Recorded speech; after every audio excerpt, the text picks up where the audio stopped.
Mes frères et sœurs, ce matin, la parole, comme vous savez très bien, le thème, c'est la puissance qui est dans le nom de Jésus-Christ. Alléluia. C'est un nom qui pèse, n'est-ce pas? C'est un nom qui pèse. Ce n'est pas n'importe quel nom. Le nom de Jésus-Christ n'est pas un simple nom. C'est le nom par lequel toutes choses sont soumises. Hein? C'est le nom par lequel toutes choses sont soumises, ma soeur, mon frère. Vous avez beaucoup de croyants n'ont strictement aucune idée de la puissance extraordinaire qui se trouve dans le nom de Jésus. Mais tout d'abord, est-ce que déjà on réalise d'abord l'importance d'un nom? Ça veut dire le nom de quelqu'un. Est-ce que déjà on s'est déjà posé à un moment donné en disant mais pourquoi il y a un nom? Pourquoi on m'a donné un nom? Est-ce qu'on s'est déjà posé là-dessus pour dire mais c'est quoi l'importance d'un nom? Est-ce que vous êtes déjà posé la question, mes frères et sœurs? Est-ce que vous êtes déjà posé la question pourquoi l'importance de la signification du nom de quelqu'un? Vous avez déjà entendu ici à l'église Colonne de Feu, on dit, quand vous donnez le prénom à vos enfants, essayez de savoir, ça signifie quoi? Ça veut dire quoi le prénom que tu veux donner à ton enfant? À un moment donné, si tu es dans l'église Colonne de Feu, tu as déjà entendu ça. Donc, est-ce que tu t'es déjà posé en disant, mais pourquoi on doit connaître la signification de prénom ou de nom qu'on va donner à notre enfant? Oh ma soeur, mon frère, c'est très simple. Le nom de quelqu'un démontre son caractère, le distingue de quelqu'un d'autre. Alléluia. Ça veut dire que déjà, alléluia, déjà, rien qu'avec le nom, tu peux savoir que, là, je ne parle pas de deux personnes, de la même personne. Là, il y a Dorothy et Alima. Rien que dans le prénom, déjà, on arrive à différencier que là, on ne parle pas de la même personne. Alléluia. Amen. Et lorsque nous appelons quelqu'un par son prénom, nous déclarons une chose spécifique sur cette personne. De la même manière, lorsque nous prononçons le nom de Jésus, nous prononçons bien plus qu'un nom. Alléluia. Nous proclamons un nom qui incarne la puissance. Je dis bien, nous prononçons un nom qui incarne la puissance. Et nous allons lire dans Colossiens chapitre 2, verset 9. Colossiens chapitre 2, verset 9, voilà.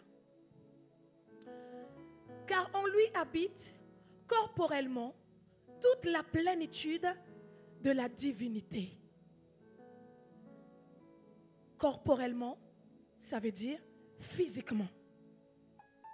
Et non une puissance humaine, mais toute puissance, autorité qui vient de Dieu.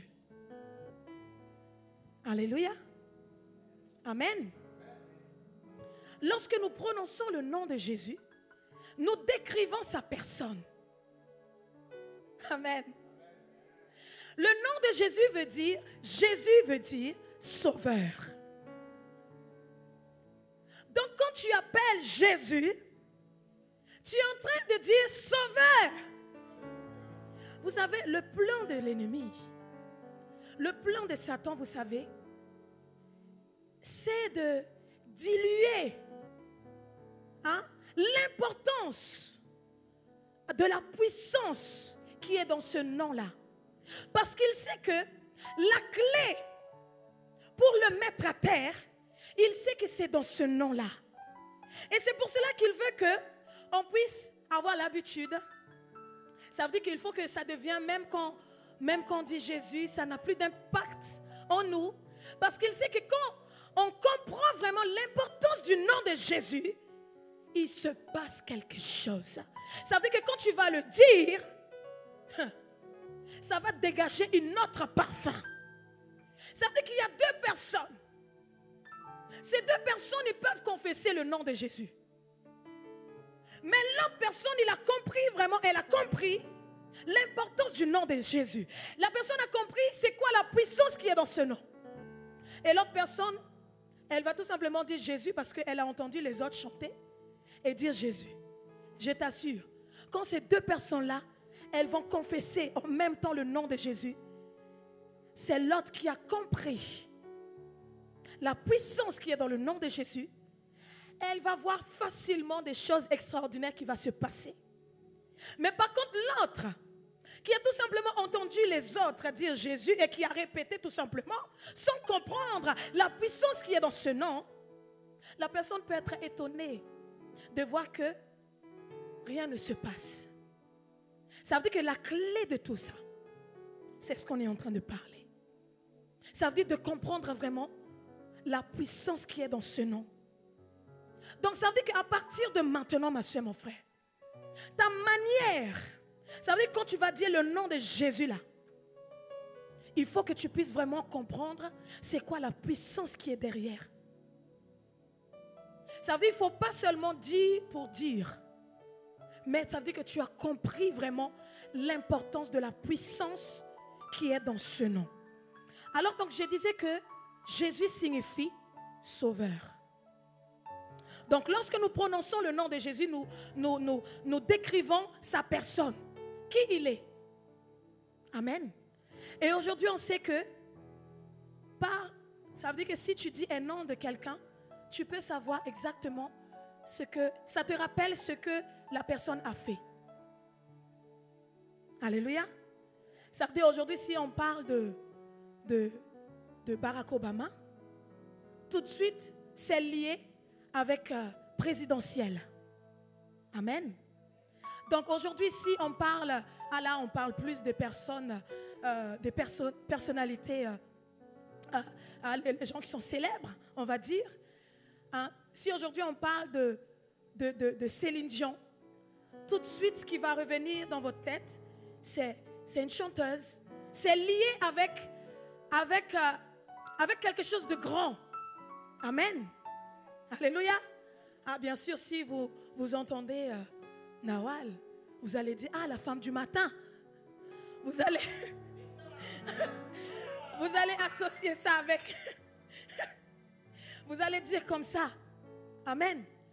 Parce que, oui, le nom de quelqu'un, ça va aussi avec les projets de Dieu sur sa vie. Ça veut dire que quand on dit aujourd'hui, par exemple, quand on parle de Bruce Lee, tout de suite, hein, ben tu vois Bruce Lee, quoi.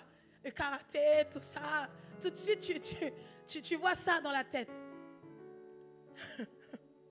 Amen. Eh bien, quand maintenant tu entends le nom de Jésus-Christ, ce qui nous vient dans la tête, c'est la croix. L'œuvre glorieuse que Jésus-Christ a accomplie. Rien que ce nom, ma soeur, mon frère, dans ce nom, ça nous rappelle tout ce que Jésus-Christ a accompli à la croix. Alléluia.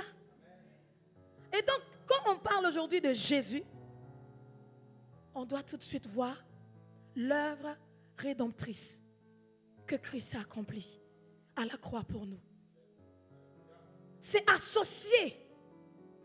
Ça veut dire qu'aujourd'hui, tu ne peux pas parler de Jésus sans mettre en accord avec ce que Jésus a accompli à la croix.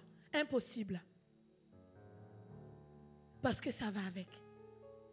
Alléluia.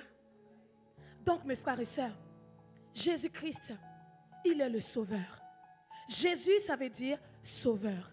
Donc, quand tu appelles Jésus, tu es en train de dire mon sauveur, sauveur. Alléluia. Oh oui. Et nous l'appelons d'après ce qu'il a fait pour nous. Il nous a sauvés du péché et des échecs. Et la Bible nous dit dans Matthieu chapitre 1, verset 21, « Elle enfantera un fils et tu lui donneras le nom de Jésus. C'est lui qui sauvera son peuple de ses péchés. » Tu lui donneras le nom de Jésus. c'est lui qui sauvera son peuple de ses péchés. Donc ça veut dire que le nom de Jésus n'a pas donné comme ça au hasard. Alléluia. Le nom de Jésus n'a pas été donné comme ça au hasard parce que ça veut dire sauveur. Il est venu pour sauver son peuple du péché. Et c'est ce qu'il a fait. Donc la puissance dans le nom de Jésus, nous devons le comprendre aujourd'hui. Mais malheureusement, vous savez, le nom de Jésus, ça devient tellement un automatisme dans notre bouche. Mais maintenant, on ne réalise plus la puissance qui est dans ce nom. Ça veut dire qu'on l'entend même dans nos maisons. Oui, parce que quand on prie, hein, c'est une habitude, tu vas dire au nom de Jésus quand tu vas prier. Mais est-ce que vraiment on réalise encore la puissance qui est dans ce nom? On l'entend dans notre maison, on l'entend même à l'église, on prie, hein, on dit le nom de Jésus. Mais est-ce qu'on réalise vraiment la puissance qui est dans ce nom quand on le prononce? Mes frères et sœurs, mais ce matin, nous devons vraiment le réaliser. Parce que Satan, il sait que la clé pour le neutraliser, c'est quand tu crois vraiment qu'il y a une puissance. Ça veut dire que quand tu vas prononcer ce nom, il y a une puissance qui va sortir de ce nom, qui va impacter ta vie. Il le sait, ma soeur, mon frère. Le nom de Jésus n'est pas n'importe quel nom. Le nom qui nous a libérés. Le nom qui nous a été donné. On va lire dans Philippiens, chapitre 2, verset 9.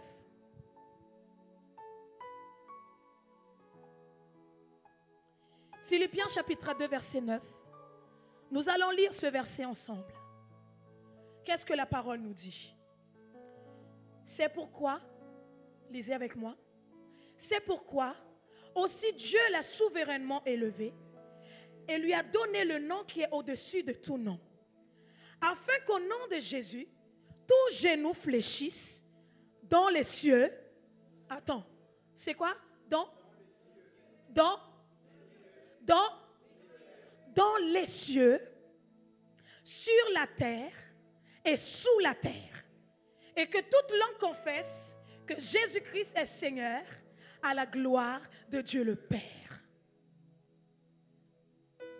Et ce qui m'intrigue, c'est que il ne dit pas, afin qu'au nom de Jésus, tout genou fléchisse dans le ciel. Mais il dit dans les cieux. Mes frères et sœurs, il y a 3 cieux. Premier ciel, deuxième ciel et troisième ciel. Troisième ciel, c'est là où Dieu réside. Là où il y a le trône de Dieu. La Bible nous dit que, afin qu'au nom de Jésus, tout genou fléchisse dans les cieux, ça veut dire que dans le premier ciel, les genoux doivent fléchir. Dans le deuxième ciel, les genoux doivent fléchir. Même dans le troisième ciel, les genoux doivent fléchir dans le nom de Jésus-Christ. Tous genoux fléchissent dans les cieux. Les cieux, ma soeur, mon frère. Hey. Oh, ma soeur, mon frère. Et il dit sur la terre et sous la terre. Et que toute langue confesse que Jésus-Christ est Seigneur, à la gloire de Dieu le Père. Il lui a donné le nom qui est au-dessus de tout nom. Au-dessus de la maladie. Ma soeur, mon frère, chaque maladie a un nom. Des fois, il peut se révéler comme cancer. Des fois, il peut se révéler comme diabète. Des fois, il peut se révéler Covid. Oui. Des fois, il peut se révéler comme microbe, je ne sais pas quoi. Mais la Bible nous dit, il lui a donné le nom qui est au-dessus de tout nom. Le nom de Jésus est au-dessus de tout ce nom que je viens de citer. Le nom de Jésus, ma soeur, mon frère. Ma soeur, mon frère. Tes difficultés ont un nom. C'est quoi, ma soeur, mon frère? Mais peu importe quel est le nom de ta difficulté aujourd'hui, laisse-moi te dire la bonne nouvelle, c'est que le nom de Jésus, il est au-dessus de ce nom de tes difficultés. Au nom de Jésus, oui. Le nom de Jésus est au-dessus de tout cela, ma soeur, mon frère. Le nom de Jésus est au-dessus de toute puissance. Mais bien aimé, il y a puissance et puissance. Le nom de Jésus est au-dessus du nom de Mahomet. Le nom de Jésus est au-dessus du nom de Bouddha. Le nom de Jésus est au-dessus de toute divinité que tu peux connaître aujourd'hui. Le nom de Jésus est élevé au-dessus de tout nom. Au nom de Jésus-Christ. Oui, le nom est élevé. Dieu l'a souverainement élevé. Ma soeur, mon frère, c'est pour cela qu'aujourd'hui, on n'a pas à avoir peur de quoi que ce soit. Parce que ce nom nous a été donné. Mes frères et sœurs, Jésus savait qu'un jour, il y aura cette période dans laquelle on est aujourd'hui. Et Jésus dit non, je ne peux pas partir sans leur donner une arme. Et là, Jésus a dit dans Marc, on va aller lire la parole de Dieu, dans Marc chapitre 15, verset 16. Marc chapitre 15, verset 16. Marc chapitre 16, pardon, 16, verset 16. Voilà. Désolée ma soeur. Marc chapitre 16, verset 16. La parole nous dit, c'est lui qui croira et qui sera baptisé sera sauvé. Mais celui qui ne croira pas sera condamné. Ok, on continue. Voici les miracles qui accompagneront ceux qui auront cru. En mon nom, ils chasseront les démons. Il dit quoi? En mon nom. Au nom de Jésus. Hé, ma soeur, mon frère, j'avais essayé. Le nom de Allah, rien. J'avais essayé le nom de Mahomet, rien. Parce que Mahomet n'est pas ressuscité. Mahomet n'est pas ressuscité. Mais par contre, il y a celui qui un jour à la croix, il a dit, tout est accompli. Et il est ressuscité de mort. Et il est revenu à la vie. Et là, il a dit à ses disciples en disant, oh, voici les miracles qui accompagneront ceux qui ont cru. En mon nom, ils chasseront les démons. Oh oui, ils parleront de nouvelles langues. Ils saisiront des serpents. S'ils boivent quelques breuvages mortels, il ne leur fera point de mal. Ils imposeront les mains aux malades et les malades seront guéris. Alléluia. Et les malades seront guéris. Et nous voyons, mes frères et sœurs, quand j'ai entendu encore les témoignages de vendredi, depuis le matin jusqu'au soir, mes frères et sœurs, on était obligés d'arrêter. Tellement il s'est passé des choses dans votre vie, mes frères et sœurs. Dans le nom de Jésus-Christ. Et tout ce que nous avons entendu, mes bien-aimés, hein, dans les témoignages, actions de grâce, quand nous avons prié, mes frères et sœurs, ce n'était pas au nom de Nawal, ce n'était pas au nom du pasteur, ce n'était pas au nom de Harry, mais chaque matin on était là. Nous avons élevé Jésus, nous avons prié au nom de Jésus, et Dieu s'est glorifié d'une manière extraordinaire. Mais bien-aimés, la preuve, on a vu, Jésus a dit, et ça s'est accompli. Jésus nous a donné, et on a appliqué tout simplement le nom de Jésus chaque matin. On priait pour des différents sujets. Et Jésus s'est glorifié. Mes frères et sœurs. Mais nous allons voir maintenant dans Actes chapitre 3. Hey. Actes chapitre 3. Quelqu'un comme toi et moi. Des personnes comme toi et moi ont vécu des choses extraordinaires par le nom de Jésus. Actes chapitre 3 verset 1. Actes chapitre 3 verset 1. La parole nous dit, Pierre et Jean montaient ensemble au temple. À l'heure de la prière, c'était la 9e heure. Ok. Pierre et Jean montaient ensemble au temple. À l'heure de la prière, c'était la 9e heure. Ma soeur, mon frère, là on parle de Pierre et Jean. Ils étaient déjà remplis de l'Esprit de Dieu à ce moment-là. Mais la Bible nous dit qu'ils montaient ensemble au temple. Pour faire quoi? Pour prier. Ma soeur, mon frère, quand la prière devient ton habitude, l'extraordinaire aussi devient ton habitude.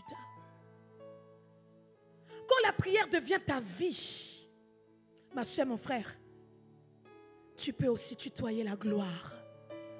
Quand la prière devient ton mode d'emploi, ton mode de vie de chaque jour. Aujourd'hui, si tu n'arrives plus à t'en passer de la prière, ma soeur, mon frère, cela démontre que, ma soeur, mon frère, tu es dans le chemin du succès. Tu es dans le chemin de la réussite. Quelqu'un qui n'aime pas prier, c'est une personne qui va vouloir chercher à vivre des choses extraordinaires, mais qui ne pourra pas le vivre vraiment. Mais c'est quelqu'un qui aime bien prier, quelqu'un qui a compris que non, moi, ma vie doit être la prière. Tous les jours, je dois avoir ce temps-là avec mon Dieu et comprendre la communion fraternelle. Ils allaient. Ça veut dire d'eux-mêmes, ils sont partis au temple. Et aujourd'hui, on entend des frères et sœurs. Oh, c'est plus important de prier avec les frères et sœurs. Pourquoi? Pourquoi faire? Moi aussi, je peux faire des choses, non? Pourquoi aller prier avec les autres? Mes frères et sœurs, là, on parle de Pierre, apôtre Pierre et Jean. Ils étaient déjà remplis de l'Esprit de Dieu. Mais ils ont vu l'importance d'aller courir au temple pendant l'heure de la prière. Et pourquoi nous, aujourd'hui, on se dit, ah non, c'est pas important. Laisse ça pour les autres. Les autres, ils vont prier. Moi, je veux dormir. Quand on vous dit, mes frères et sœurs, réveillez-vous le matin. Venez dans la présence de Dieu. Mes frères et sœurs, parce que Dieu, il veut faire quelque chose dans notre vie. Alors Pierre et Jean montaient ensemble au temple à l'heure de la prière. C'était la 9e heure. Il y avait un homme boiteux de naissance qu'on portait et qu'on plaçait tous les jours à la porte du temple appelé la Belle, pour qu'il demandât l'aumône à ceux qui entraient dans le temple. Ok. Et là, pendant qu'il marchait pour aller au temple, il croise cet homme, boiteux de naissance. Ma soeur, mon frère, le problème de cet homme n'avait pas commencé quand il avait 5 ans. Le problème de cet homme n'avait pas commencé quand il avait 20 ans. Le problème de cet homme n'avait pas commencé quand il avait 15 ans. Le problème de cet homme n'avait pas commencé quand il avait je ne sais pas quel âge. Mais la Bible nous dit boiteux de naissance. Donc depuis qu'il était né, il avait déjà ce problème. Il avait déjà cet handicap. Et la Bible nous dit qu'on portait et qu'on plaçait tous les jours à la porte du temple appelé la Belle. Donc tous les jours, cet homme cherchait qui va me porter aujourd'hui. Qui va me porter aujourd'hui? Tous les jours. Et la Bible nous précise bien que cet homme avait 40 ans. 40 ans. Pendant 40 ans, cet homme, chaque jour, il était devant le temple. Il cherchait des personnes pour le porter. Je suppose que dans toutes ces personnes-là, à un moment donné, il y a certains qui se sont dit, je suis fatigué.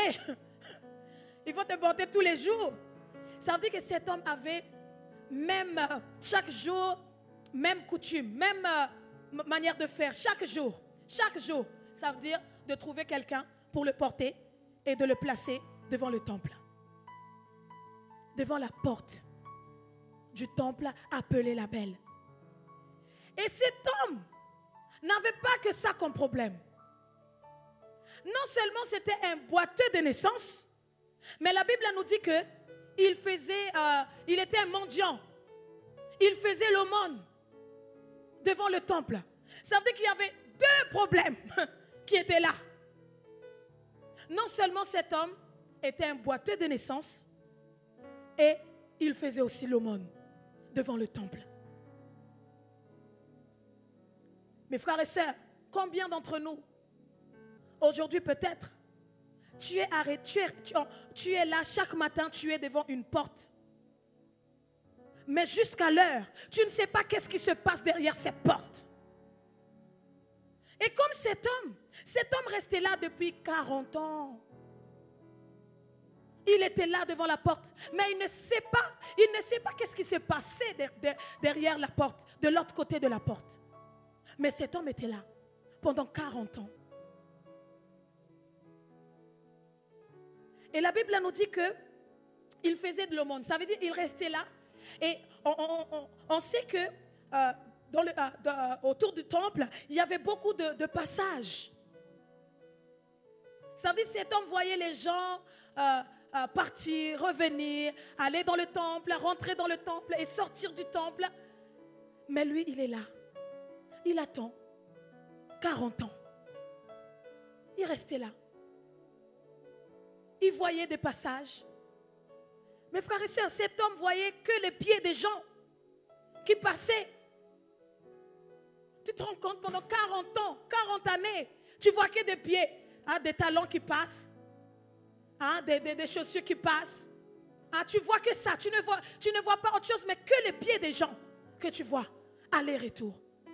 Peut-être qu'aujourd'hui dans ta vie, tu es assis quelque part, où tu vois de passages dans ta vie, où tu vois une allée et retour autour de toi. Mais toi, tu es là. Tu ne bouges pas. Tu vois des gens qui se marient. Tu vois des gens qui ont des enfants. Tu vois des personnes qui ont eu du travail. Tu vois des gens qui sont rentrés dans leur destinée. Tu vois les personnes qui sont rentrées vraiment dans leurs rêves, qui ont pu accomplir leurs rêves. Tu vois des personnes qui sont rentrées dans leurs projets. Mais toi, tu vois des va-et-vient, mais toi, tu ne bouges pas. Toi, tu vois que ta vie reste statique. Et cet homme, mes frères et sœurs, cet homme, on va dire que il ne pouvait pas rentrer dans le temple. Il a été disqualifié des personnes qui rentraient dans le temple. Mais ce matin, ma soeur, mon frère, je ne sais pas dans quel domaine où on t'a disqualifié dans ta vie. Mais je proclame ce matin que Dieu, il te qualifie ce matin. Dieu ce matin, il te qualifie. Dieu, il te prend à nouveau ce matin. Là où la société te dit on ne veut pas de toi. Là où on t'a dit tu es incapable de faire ça. Là où on t'a dit tu es incapable de vivre cette situation. Mais Dieu te dit ce matin, au nom de Jésus-Christ, tu es capable. Tu es capable. Tu es capable. Dieu te qualifie à nouveau ce matin. Si tu as été disqualifié, ma soeur, mon frère, d'une situation quelconque dans ta vie où on t'a dit, oh, ce travail n'est pas pour toi. Tu n'es pas appelé à vivre dans ce travail-là. C'est pas, oh, c'est trop grand pour toi. Qu'est-ce que tu vas faire là-dedans? Ça veut dire que d'entrée, on t'a disqualifié. Mais ce matin, ma soeur, mon frère, Dieu te qualifie au nom puissant de Jésus. Il te choisit ce matin. Au nom de Jésus-Christ. Au nom de Jésus. Ma soeur, mon frère, mais crois tout simplement en la puissance du nom de Jésus ce matin. Alors qu'est-ce qu'il dit? Verset 3. Cet homme voyant Pierre et Jean qui allaient y entrer, leur demanda l'aumône. Ben oui, c'est ça ce qu'il fait. Tous les jours, il demandait aux personnes de l'aumône, quelque chose. Imaginez mes frères et sœurs, un homme de 40 ans, handicapé, ok. Ça veut dire que rejeté carrément de la société. Ne peut pas travailler. Et malgré lui, il était là. Il fallait qu'il puisse faire l'aumône. Malgré lui. Peut-être que dans cet homme, il aurait voulu vraiment travailler. Mais il était emprisonné dans son propre corps. Mais ce matin, ma soeur, mon frère, je ne sais pas dans quelle chose où l'ennemi te tient captive ce matin. Mais ce que je sais, il y a un nom qui nous a été donné. Un nom qui est au-dessus de tous les noms. Qui peut changer, qui peut bouleverser ta vie aujourd'hui. Il y a un nom qui a été souverainement élevé. Le nom de Jésus-Christ. Alors cet homme, voyant Pierre et Jean qui allaient y entrer, leur demanda l'aumône. Pierre, de même que Jean, fixa les yeux sur lui et dit, regarde-nous. Regarde-nous. Cet homme, voyant Pierre et Jean qui allaient y entrer, leur demanda l'aumône. Pierre, de même que Jean, fixa les yeux sur lui et dit, regarde-nous. Pierre et Jean va dire à cet homme de 40 ans, regarde-nous. Regarde-nous. Mais la parole nous dit que Jésus-Christ, il est la tête de l'Église. Et nous, nous sommes le corps. Alléluia. Il est la tête et nous sommes le corps. Est-ce que tu peux dire à la tête, ah ben, la tête aujourd'hui va aller à l'église colonne de feu et le reste du corps va aller ailleurs? Non, impossible. La tête est appelée à fonctionner, à marcher avec le corps. Alléluia. Et donc, il ne peut pas dissocier, séparer les deux. Et là, Pierre et Jean ont compris que c'est Jésus-Christ qui règne en eux. La Bible nous dit, tel il est, tel nous sommes. Alléluia. Tel il est, tel nous sommes. Alors, Pierre et Jean disent à cet homme, regarde-nous. Et là, cet homme le regardait. Ça veut dire qu'à ce moment-là, c'était Jésus qui était là, debout devant cet homme. Et il dit, la Bible nous dit verset 5, et il les regardait attentivement, s'attendant à recevoir de quelque chose. Alors Pierre lui dit, je n'ai ni argent ni or, mais ce que j'ai, je te le donne. Ce que j'ai, je te le donne. Ma soeur, mon frère, le nom de Jésus-Christ est plus précieux que l'or. Plus précieux que toutes sortes de pierres précieuses que tu peux connaître aujourd'hui. Le nom de Jésus, ma soeur, mon frère. Oh, il y a de la puissance dans ce nom. Pierre et Jean se sont rappelés de ce que Jésus-Christ leur avait dit dans Marc chapitre 16, verset 17. En disant, en mon nom, ils chasseront les démons. Ils parleront des nouvelles langues. Ils saisiront des serpents. Pierre et Jean se sont rappelés de cette parole. Et là, il dit, au nom de Jésus-Christ de Nazareth, lève-toi et marche. Et le prenant par la main droite, et il le fit lever. Au même instant, ses pieds et ses chevilles devinrent fermes. Au même instant, ma soeur, mon frère, ton instant, c'est maintenant. Aujourd'hui, ma soeur, mon frère, Dieu veut faire quelque chose dans ta vie. Mais pour cela, c'est le nom de Jésus qui va être en action, qui va être activé dans ta vie, ma soeur, mon frère. Le nom de Jésus. Si jusqu'aujourd'hui, tu entends des enfants de Dieu qui crient au nom de Jésus, qui prient au nom de Jésus, mais jusque-là, tu n'as jamais compris. Ma soeur, mon frère, ce matin, tu dois comprendre qu'il y a une puissance dans le nom de Jésus-Christ. Mes frères et sœurs, laisse-moi vous raconter. Un jour, je venais juste d'accepter Christ comme mon Seigneur, mon Sauveur. Et c'était quelques semaines après mon baptême. Et j'étais là, dans mon lit, le matin. Je voulais me réveiller. Le matin. Peut-être tu m'as déjà entendu raconter cette histoire. Mais, vous savez, ça m'a impacté jusqu'aujourd'hui.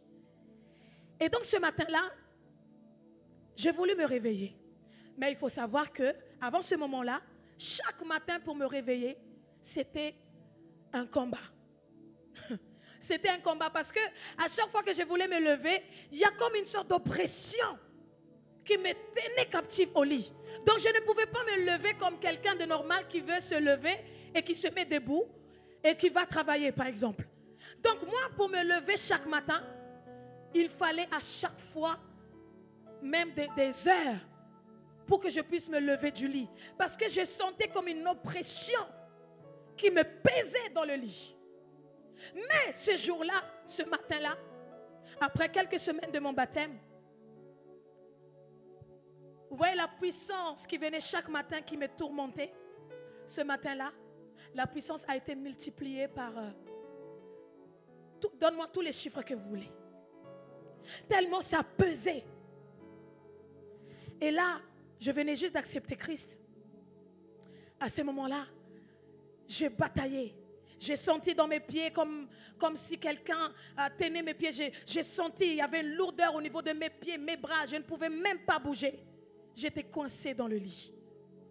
Et là, j'essayais de batailler en moi-même, mais je ne pouvais pas. Parce que c'était comme ça que je faisais depuis tous les jours, tout le temps. C'était comme ça jusqu'à un moment donné où ces puissances démoniaques-là décidaient de me lâcher. Et c'est là où je me levais et je me préparais pour la journée. Mais ce matin-là, c'était pour moi la fin du calvaire. Pour moi, ce matin-là, non seulement c'était la fin du calvaire, mais c'était, oh ma soeur, mon frère, un début de la vie victorieuse.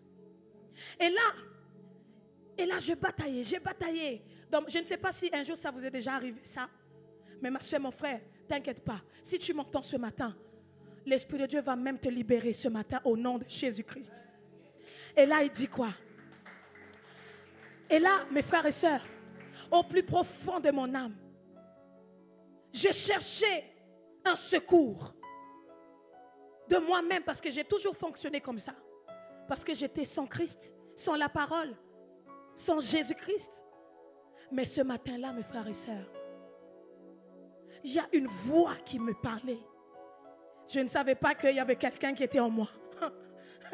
C'est là vraiment j'ai compris que l'Esprit de Dieu, il habite en nous vraiment. J'entends quelqu'un qui me dit avec une voix douce, mais loin. Dis seulement Jésus. Dis seulement Jésus.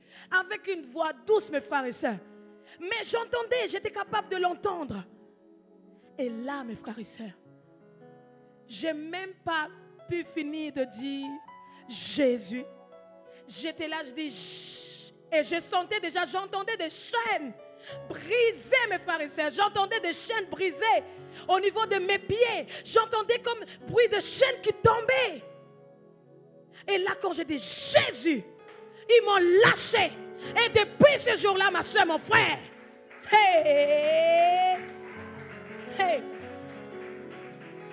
depuis ce jour-là, ils ont été corrigés. Jusqu'à maintenant, mes frères et sœurs, ils n'ont plus osé venir un matin pour vouloir me tirer, me garder dans le lit. Ils n'ont plus voulu parce qu'ils ont eu un raclé de leur vie. Mais bien aimé, le nom de Jésus est une puissance. Le nom de Jésus est une puissance. Ce n'est pas un simple nom que tu peux entendre comme ça. Non, ma soeur, mon frère. C'est le nom par lequel tout genou doit fléchir. C'est le nom par lequel toute autorité, ma soeur, mon frère, doit se soumettre devant le nom de Jésus-Christ. Ma soeur, mon frère, aujourd'hui, je ne peux pas rester dans mon lit le matin. Aujourd'hui, c'est moi-même qui dis, jetez la couette, réveillez-vous le matin. Pourquoi? Parce que j'ai expérimenté le nom de Jésus-Christ, qui est une puissance, ma soeur, mon frère. Oh, je l'ai goûté, je l'ai expérimenté. Donc, ce que je suis en train de te dire ce matin, moi-même, je l'ai vécu. Moi-même, je l'ai vécu, ma soeur, mon frère. Moi-même, j'ai goûté à ça.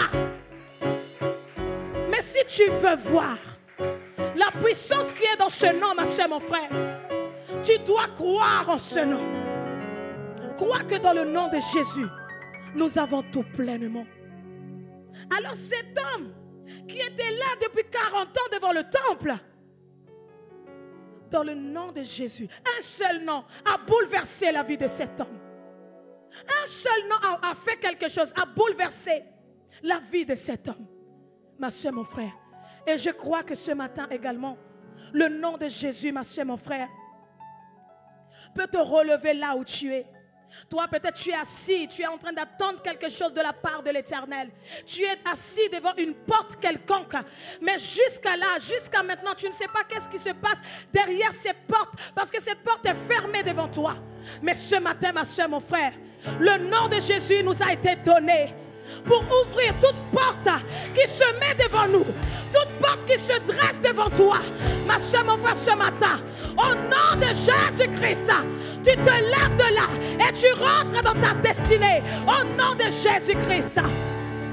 Mais bien aimé, la suite de cette histoire, cet homme était parti. il a commencé à sauter. La Bible nous dit quoi? Il dit, oui, et le prenant par la main droite. Mes frères et sœurs, la main droite représente l'autorité.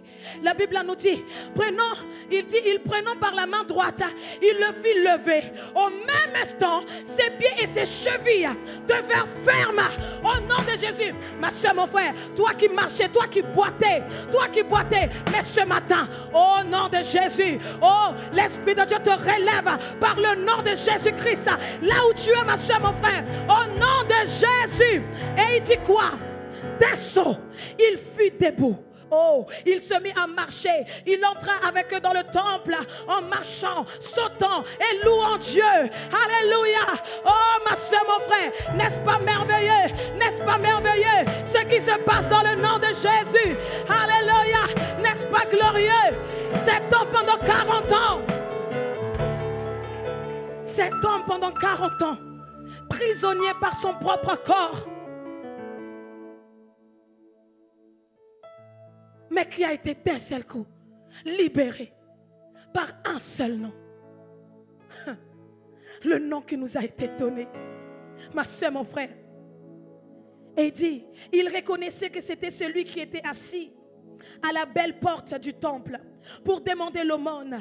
Il fut rempli d'étonnement et de surprise au sujet de ce qui lui était arrivé. Ma soeur, mon frère, les gens autour de toi, ils seront surpris de comment l'Éternel va te relever. Comment le nom de Jésus-Christ va te relever là où tu es. Autour de toi, ils vont dire, hey, n'est-ce pas celui-là qui attendait le mariage depuis des années? Hey, la voilà, elle est mariée. N'est-ce pas celle qui attendait l'arrivée d'un enfant depuis des années? Hey, voilà, elle a eu un enfant. N'est-ce pas celui qui était pauvre? Et voilà, le compte en banque est rempli. Ma soeur, mon frère, les gens autour de toi, ils vont être étonnés. Ils vont être surpris de ce que le nom de Jésus, dans tout ce que Jésus va faire dans ta vie, ma soeur, mon frère. Le nom de Jésus a bouleversé la vie de cet homme. C'était, on peut dire que le jour où cet homme a rencontré Pierre et Jean, c'était le moment de la bascule de cet homme. Il s'est passé quelque chose. Et la Bible nous dit que tellement cet homme était joyeux, il était content, il n'a pas lâché Pierre et Jean. Partout où il allait, il partait avec eux. Mais tellement, vous savez, Dieu est bon. Alors, qu'est-ce qu'il dit après Pierre et Jean? Ils ont dit verset 15. Il dit, verset 16. C'est par la foi en son nom que son nom a raffermi celui que vous voyez et connaissez. C'est la foi en lui qui a donné à cet homme cette entière guérison en présence de vous tous. Donc en fin de compte, là, Pierre et Jean viennent de nous donner la clé. La foi en son nom. La foi dans le nom de Jésus. Donc ma soeur, mon frère, maintenant quand tu vas dire Jésus, vois la puissance qui est dans ce nom. Parce que ce n'est pas n'importe quel nom. Le nom qui nous a été donné. Ma soeur, mon frère. Et réalise comme Pierre et Jean, il a dit à cet homme, ils ont dit à cet homme, je n'ai rien. Je n'ai ni or ni argent. Mais ce que j'ai, je te donne. Ça veut dire qu'ils ont réalisé que tout ce qu'ils avaient, ils n'avaient rien. Mais tout ce qu'ils avaient, c'était le nom de Jésus. Et rien que ça, c'était suffisant pour eux. Et aujourd'hui, on parle encore de Pierre et Jean. Mais ils ont compris la richesse qu'ils avaient. C'était d'avoir le nom de Jésus avec eux. Alors ma soeur, mon frère, ne te vois pas que tu es pauvre.